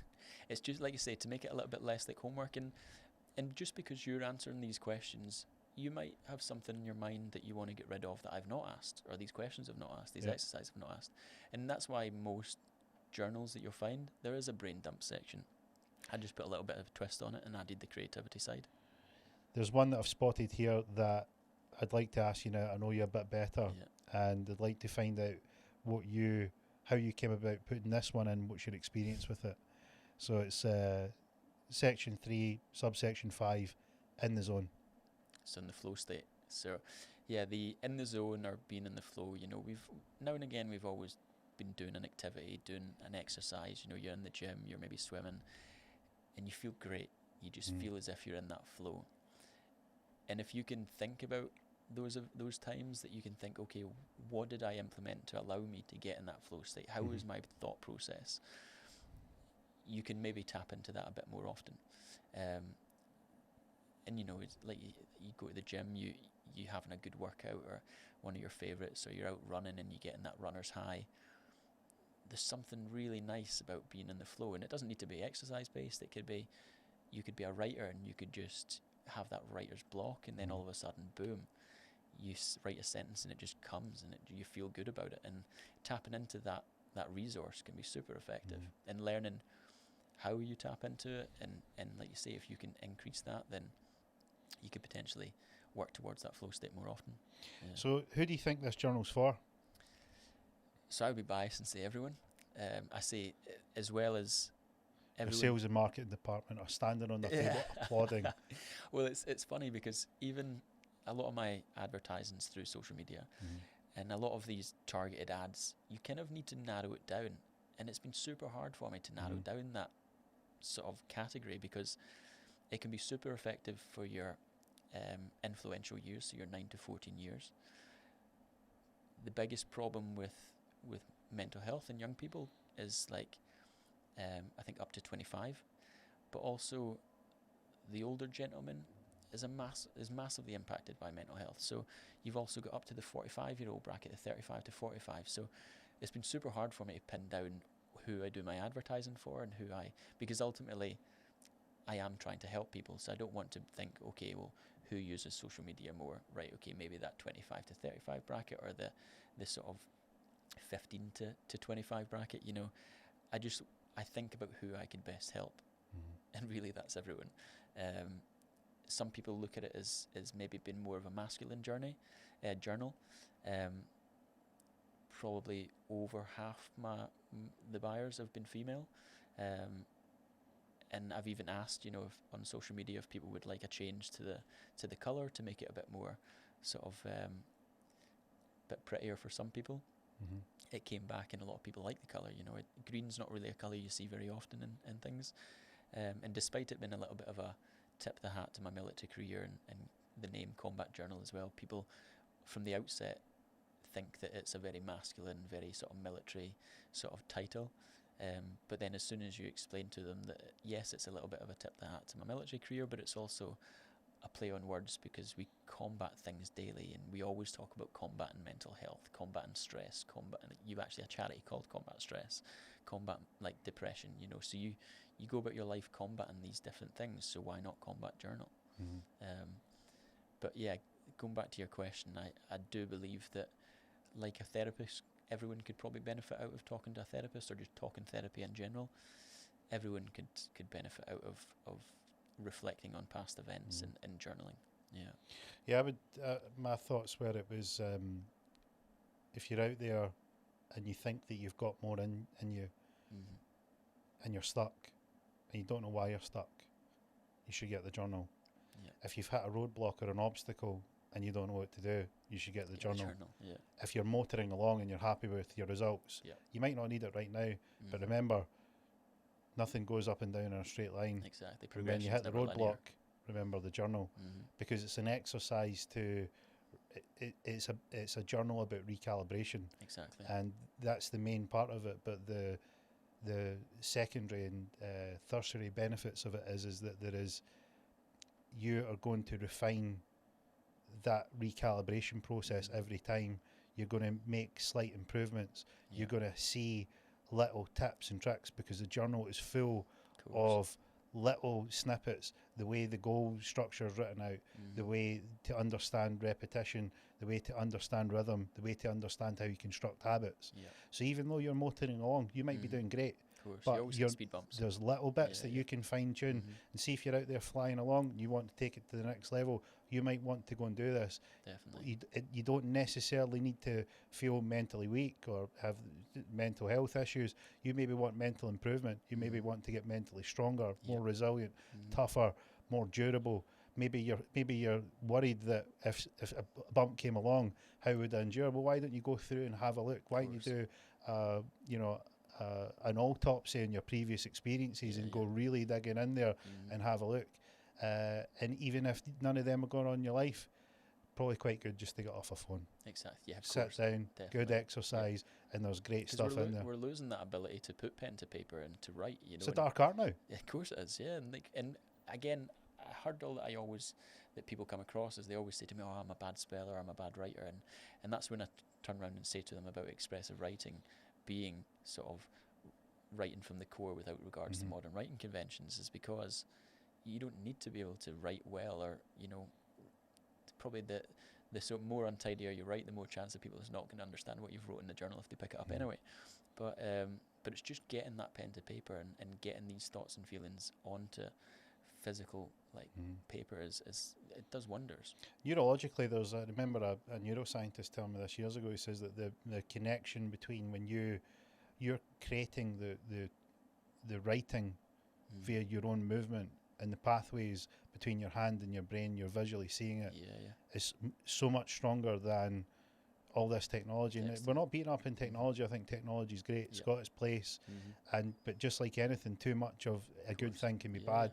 And it's more about finding, hey, look, people will ask you when you're doing well, what do you do? I write in a journal. Like, what is this black magic that you're doing? It's like, I use a pen and a piece of paper that's got a structure that's been well thought out. It's been an accumulation of many people over many years that have had tidbits of advice and tips, and it's all accumulated in one place. So maybe try it. And that's the thing, is I think that as society is getting more and more aware that they're becoming more susceptible to technology, things like the combat journal are going to be a strong thing that they can reach for, and not necessarily just for like self-reflection, but also to improve their situation. If they don't necessarily know where the faults are in their game, they can go and look through there. There's a structure and a template that you can work towards, and it can point you in the direction of what you need to focus on. And a lot of people ask me, what happens once you complete the journal? Are you enlightened? Are you resilient enough that you don't need it anymore? And I always say, no, well, you can just buy another one. So a lot of journals that was in the market, they're 90 days, which I think is a big ask for people to buy 4 journals a year, and especially the more expensive than mine as well. So it's a big investment to ask people to buy 4 of them. And if you're tapping into that market of people that's never really journaled before, like, you're never going to get them to commit to 4 journals a year. It would be very rare anyway in my eyes. So initially I wanted to double that, to offer a 6-month journal, but then I completely removed the time frame from it, because I couldn't promote something that I never done. So sometimes I'll fill it out every day, sometimes I'll go a couple of days, sometimes I'll be at work in the chamber and I'll just find that I'll go a week without using it, but then once I use it again, you feel super energized. So on average it will take you about 6 months to do, but there's no harm in it taking you a year to do, if that's how you want to do it, because you're still getting the benefits out of using it. So if you're only buying 1 a year, great, brilliant. If you're buying 2 a year, even better.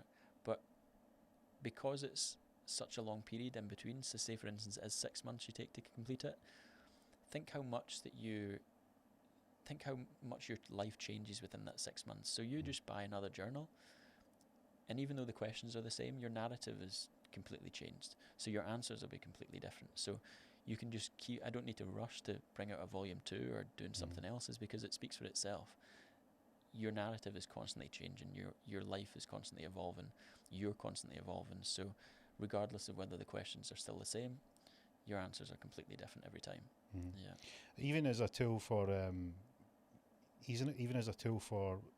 writing your goals. I explained this the other day. I had an investor that came to me for advice, and fair play.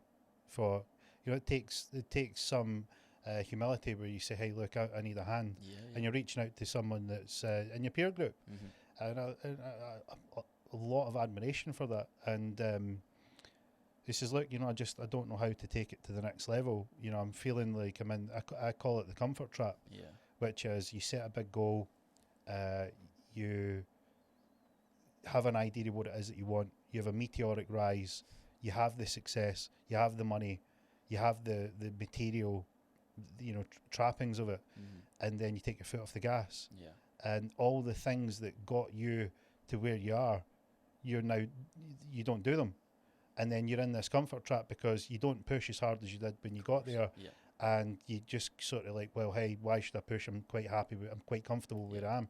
And I see it all the time, that people take the foot off the gas. But people are happy with that comfort zone, aren't they? No. But a lot of people just cruise. They're happy cruising. They're not happy. But inside, they're probably, like you say, if they were to look inside, they probably aren't. You probably need to buy this journal. They probably need to buy this journal, but they think, they believe, like maybe that facade that they're putting on, they quite like that comfortable environment. Well, they ask me, I know that they're not happy. I've never met anybody that goes, I'm in the comfort trap and I'm happy. I've never met anybody that goes, I'm in the comfort trap. And the signs that you're in the comfort trap, I'll repeat. Do you feel this? Yes. Yeah. Does it look like this? Yes. Do you have an issue with the way that you're feeling? Yes. They say to the point, you must be following me around because it's like you're in my head. And I'm like, no, I just know exactly what you're doing. And this is where you're at, and this is why you feel this way. So, hey, look, this is what you need to do. And 9 times out of 10, they need to go through. As I said to you, there was 10 out of the 16 marks here where I says, look, these are the things that you need to do. So there's 6 more in this journal than I was able to give out. And I would consider that I'd done a lot of reading and a lot of research. So it shows that this thing's got even more in it than I know about. And as I said to the investor the other day, I says, this is the issue, is that what you've done is, I says, what's your goal, what's your target, what do you want? And he's like, he brought down some stuff and I found them pretty meek. I found them fairly poor. And I told him, I says, these are shit. And that took him aback. I says, these are absolutely garbage. He's like, what do you mean? Oh, they're good goals. I says, no, they're absolutely garbage. I was like, you telling me if you had a magic wand and you could have everything that you ever wanted, this is the best that you could come up with? I says, well, I want them to be realistic. That was the word. Realistic, Gary. I says, well, let me tell you this. See, 15 years ago, if I told you all these things that you've got now, and I says, that's going to be your life in 15 years, would you have found it realistic then? No. Yeah, exactly. I says, so your life now is real, but at some point, we go back through your timeline, some point that's going to be completely unrealistic to you. Your goals need to be the other side of realistic. They need to be unrealistic. And if they're not, then your goals are pointless because you're not pushing up on that edge of the only thing I would say is make sure they're attainable. But yeah, you can push the boundaries in what's realistic and what depends on how far afield your goals are. You know, if it's a goal that you want to achieve in a month, then yeah, you should make it realistic and attainable. But if it's goals in 10 years, yeah, like you say, what changes in a decade? Like, who would have thought that everyone's sitting down in a microphone recording themselves and putting it online? Or, you know, the podcast sensations just went mental over the past few years. But 10 years ago, we would never think that this was happening. You know, we would think that we're not professional enough to do this.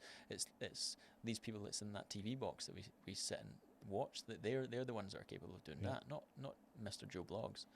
So yeah, so I think depends on the timeline of your goals. But always, I would say always have short-term goals and always have a good few long-term goals. Well, he to give you an idea without giving too much away, he had an idea that he would like to get these inside 60 months. So 5 years, usual buzzword, not garbage. I showed him a strategy, he could get them in 3 months. And I says, I cannot believe you brought these goals to me. I says, you could have brought me something that might have been tricky to work out. And some, you know, and we were having a bit of jest and a bit of needle about it, but that sums up what goes on is people's perspective is they're locked into their point of view and they can't see any way out. And that's when going to someone and asking for advice, maybe you don't have that someone. That's why you need a journal like this. This is why you need to go and get something like this. You've put together a way of being alone in your own privacy. You can go and do that exercise that you would if you went to someone that you said, hey, look, I really want those results. A therapist or anyone, or like, you know, it's almost like your own little therapist in a book form that you can help make these realizations on your own. You don't need somebody else to tell you. You don't need to go and sit and pay a therapist to do it, you know. Not to say that you might benefit out of that as well, but you can just do it all in your, like you say, your own privacy, your own space, and reflect on it and get out of it what you need, and then make those goals the goals that you want to realize. Because a lot of people look at other people for those goals, right? You know, you look at, say for instance, social media, like, you know, you're looking at what other people are achieving and think, oh, well, I want to achieve that. Well, use your own imagination and create these own goals that you want, you know. Like, the future's bright. You versus you. It's only you're up against. Don't get in your own way. Yourself to anyone else. So what's next for you? Once because you're clearly going to smash the world of journaling. So what do you do after that? Because it seems that there's a common thread here that you generally don't. So combat journal, I think's my future, or what I see as the future at the minute. And I would like to expand that. So I would like to, like, say, use technology in a way that could benefit the journal. So not of an app that could replace the journal, but more of an app that could maybe little reminders. There's great exercises that you could maybe even spending time in nature. You know, you could add an element of that you could take a photo. You know, people love taking photos these Mhm. days. We've got phones in our pockets that are more than capable, and £1,000 cameras. You know, what I mean, multiple £1,000 cameras. So we use what people love to do and integrate it into sort of little reminders for people to journal, you know, to reflect. So I would quite like to do an app alongside it, but I also I'm really keen to create a community where people feel safe to talk and share their thoughts and feelings and help people work towards their goals. So I want to eventually get a platform where people can openly express, and hopefully build it up enough where you can actually employ psychologists to maybe do talks, maybe do sort of seminars on there that people can tune into and listen. So that's what I see the future as, maybe in the next 5 years, I would say. Yeah. Good. I mean, this is a great step, I think, to your point about people wanting more real conversations, is that mainstream media has been displayed over more so in the last few years than any time before. It became apparent that the people don't like the constraints or necessarily the narrative that comes out of there. And depending on where you're at with that scale, I think to some degree, a lot of people feel that they want something more than what's coming out of that box. Yeah, exactly. So the drive between having conversations like this is allowing people to get in the room with people that they would never normally come across. Exactly. You can be somebody in Australia will be listening to this episode, and they would never cross paths with you, but here and now they are. Exactly. And they will hear something on this podcast, and they'll be like, "That's just like we discussed." It's like he's been in my head. It's exactly what I was thinking. And I get that quite often with the quotes that I've chosen. You know, the quotes that I've chosen took me a long time to find out what quotes I looked for. You know, there's umpteen quotes out there in the world, but choosing the right ones was super important for me. And I again with the exercises, but a lot of the time with the quotes, the quotes do resonate with people, and it's just something that they need in that particular day to keep them strong, to help them push through that darkness, to see the light. And you know, I've not like came out with these quotes. These are quotes that other people have done. I've just like put them in a book for people to read. So it's not only the exercises that are powerful, but these quotes are super powerful as well. And it's sometimes just what people are needing. Yeah. So how do people get in touch with you? I mean, if they want to follow you and keep abreast of what you're doing, because you're on a mission here. Mainly through like Instagram and socials. So Combat Journal, so combat.journal on Instagram, Combat Journal on Facebook, Combat Journal on LinkedIn. My name's Gary Ferguson, and my website is combat-journal.com. Great stuff. We'll be sure to follow Gary and his exploits. We'll add all those into the show notes. It was great to have you on, Gary. An absolute pleasure. It was great to hear about your story, all your tales, what led you to writing the Combat Journal, and those times weren't wasted in the SAT chamber whilst you were sitting there thinking about what you could do. It's been great to find out how you put it together. And for anyone out there, go buy the journal. As I said, I initially dismissed it, and it wasn't until I sat down and I read through it. I would urge you all, if any of this has resonated with you, it's well worth your time to sit and go through this, because for the very little investment that it takes and the amount of time that you need to spend, go have a look at your screen time on your phone. You can spend the time, and this will do you some good. And it will certainly make you better, and that will then, there'll be somebody out there that will need a little more help, and you can point them in this direction, and we can build on it. So Gary, thanks very much for coming on. Thank you so much. And it was great to have you. That's all from us and Conversations with an Investor. You can find us on our social media channels, Conversations with an Investor on Instagram. We're at CWI Podcast on Facebook. Follow us on YouTube. They'll all be in the show notes below. And for us this week, that's a wrap. Thanks.